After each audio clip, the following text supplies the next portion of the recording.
అందరికీ నమస్కారం అండి. Welcome back to my channel Chandu comedy vlogs. కర్మయోగం అంటే ఏమిటో ఈ వీడియోలో తెలుసుకుందాం.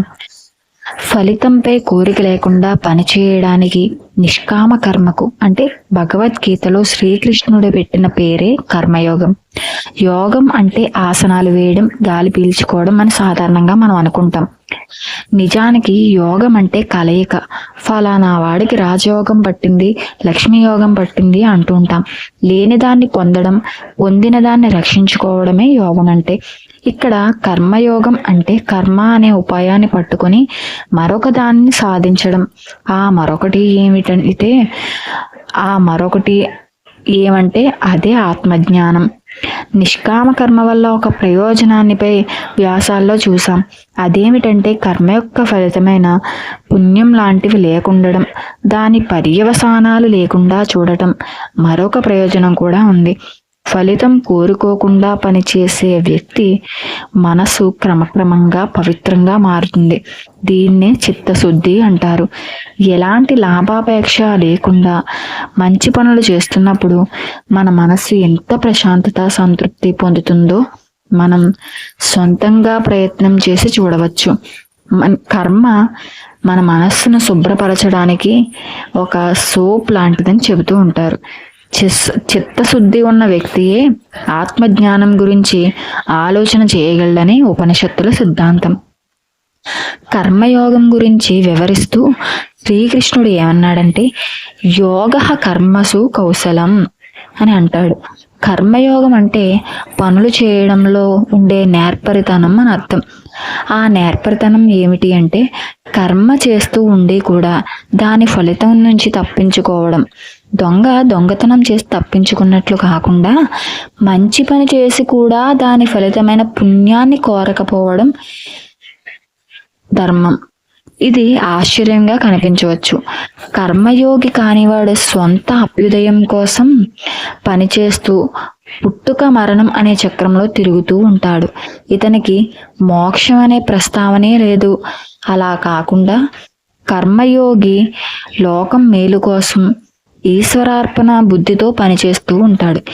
ఈశ్వరార్పణ అంటే తాను భగవంతుడి ప్లాన్లో ఒక భాగంగా, భగవంతుని చేతిలో ఒక పనిముట్టుగా, ఆయుధంగా భావిస్తూ పనిచేయడం అన్నమాట.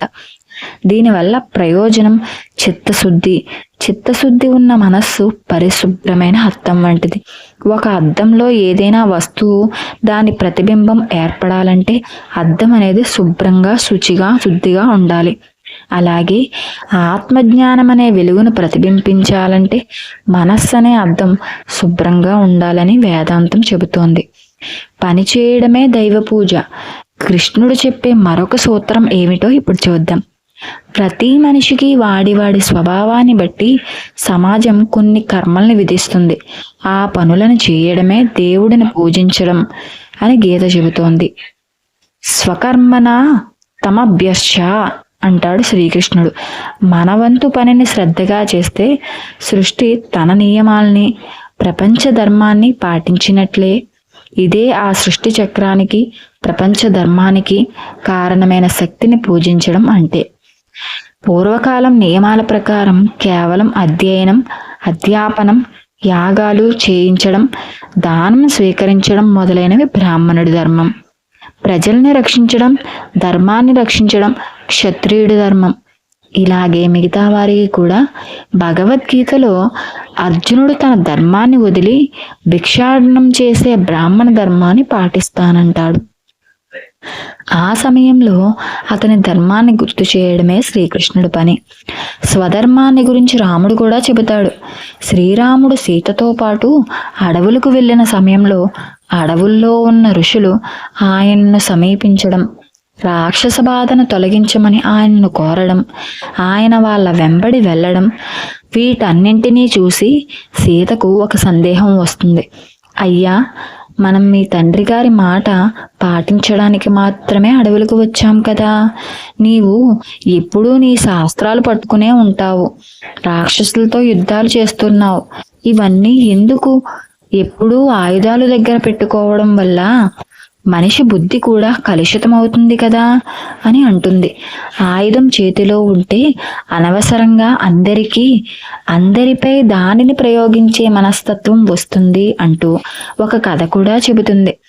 అప్పుడు శ్రీరాముడు ఆమెకు క్షత్రియ ధర్మాన్ని గురించి చెబుతూ కష్టాల్లో ఉన్న వారి కష్టాలను తొలగించడమే క్షత్రియుడి ధర్మం అని వివరిస్తాడు.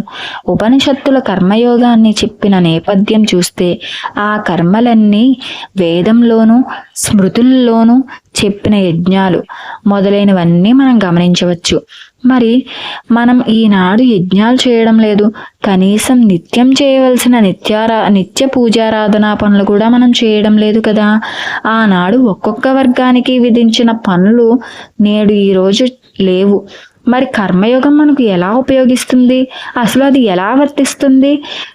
కర్మయోగం అనే కాన్సెప్ట్ను ప్రస్తుతం మన పని వాతావరణానికి ఎలా అన్వయించుకోవాలి? ఆధునిక ఆచార్యులు దీనికి ఇలా వివరణ ఇచ్చారు. కర్మఫలం ఆశించకుండా ఎవ్వరూ పనిచేయరు కదా. కర్మఫలానికి నేనే కారణం, నేనే బాధ్యుడిని అనే ఉద్దేశంతో ఎప్పుడైతే పని చేస్తావో, అలా పనిచేస్తే ఆ పనిలో జయాపజయాలు కలిగినప్పుడు సంతోషించడం, బాధపడడం అనేది జరుగుతుంది కదా. అలా కాకుండా నీ పనిని శ్రద్ధగా చెయ్యి, ఎలాంటి పనిని చేయాలి అని ఎంపిక చేసుకునే అధికారం, ఆ అవకాశం నీకుంది కదా. దాని ఫలితంపై నీకు అధికారం అనగా నియంత్రణ లేదు. దానికి ఇతర పరిస్థితులు దైవం అనుకూలించాలి, అవి నీ చేతిలో కూడా లేవు. ఆశించిన ఫలితం రానప్పుడు దాన్ని నీ అపజయం కింద కూడా భావించవద్దు అని వివరిస్తున్నారు. మనందరం సమాజంలో ఏదో ఒక వ్యవస్థలో పనిచేస్తూ ఉంటాం. ఆ వ్యవస్థకు కొన్ని నియమాలు కూడా ఉంటాయి. అన్ని వ్యవస్థలు, అందులో ముఖ్యంగా ప్రభుత్వ వ్యవస్థలన్నీ ప్రజల జీవితాలకు సౌకర్యాలకు ముడిపడి ఉంటాయి. నేటి రాజ్యాంగబద్ధమైన వ్యవస్థ చెప్పే పనులు కూడా శ్రీకృష్ణుడు చెప్పే వైదిక కర్మ లాంటిదే. ఈ పనులన్నీ ఎలాంటి స్వార్థ భావన లేకుండా శ్రద్ధగా చేయడమే కర్మయోగమని స్వయంగా శ్రీకృష్ణ పరమాత్ముడే వివరిస్తున్నాడు. కాబట్టి మనం ఏ పని చేసినా అందులో ప్రతిఫలం అనేది ఆశించవద్దు.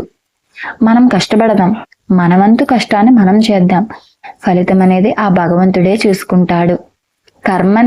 కర్మయోగాన్ని మనం ఆశించకుండా మన పనిని మనం చేసుకుంటూ పోతే ఫలితం అనేది ఆ భగవంతుడే ఇస్తాడు. మీకు ఈ వీడియో కనుక నచ్చినట్లయితే, ఈ వీడియోలో ఉన్నటువంటి అర్థం పరమార్థం మీకు అర్థమైనట్లయితే ఖచ్చితంగా చూసి వెళ్ళిపోకుండా లైక్ చేయండి. మొదటి నుంచి చివరి వరకు చూసినట్లయితే మీకు చాలా బాగా అర్థమవుతుంది. అలానే మన ఛానల్ ఇంకా ఎవరైనా సబ్స్క్రైబ్ చేసుకోకపోతే చందు కామెడీ వ్లాగ్స్ అనే ఛానల్ సబ్స్క్రైబ్ చేసుకోండి. అలానే బెల్ ఐకాన్ వస్తుంది కదా, అందులో ఆల్ అనే నోటిఫికేషన్ని ఓకే చేసుకోండి. ఇంకా సెలవు.